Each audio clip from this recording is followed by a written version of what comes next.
بسم اللہ الرحمن الرحیم۔ السلام علیکم۔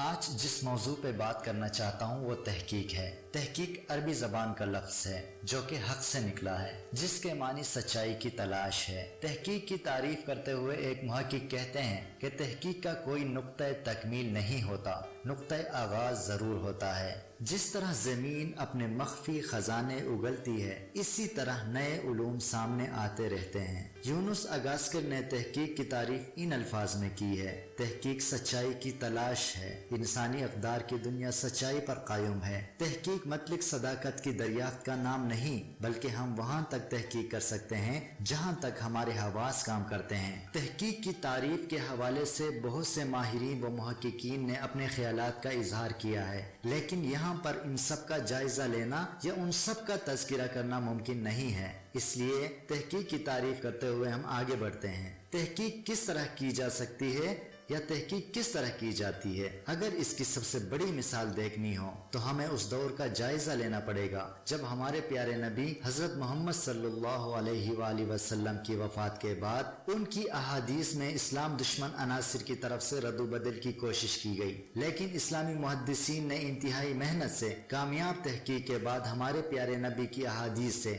جعلی احادیث کو الگ کر کے اصل احادیث کو ہم تک پہنچایا۔ یہی اصل تحقیق ہے اور یہی سچائی کی تلاش ہے۔ تو ان لیکچرز میں ہم اردو تحقیق کی اس قسم کی بات کریں گے جسے سندی تحقیق کہا جاتا ہے، جو کہ ڈگری کے حصول کے لیے کی جاتی ہے۔ اگر تحقیق کے حوالے سے اہم کتابوں کی بات کی جائے تو متنی تحقیق کے نام سے ڈاکٹر خلیق انجم کی کتاب تحقیق کا طریقہ کار، ڈاکٹر شمیم اختر کی کتاب تحقیق کا فن، ڈاکٹر گیان چند اردو میں اصول تحقیق، سلطانہ بخش کی اہم کتابیں ہیں جن سے طالب علم استفادہ کر سکتے ہیں۔ امید ہے آج کے اس مختصر سے لیکچر میں آپ کو تحقیق کی تعریف کرنے میں مدد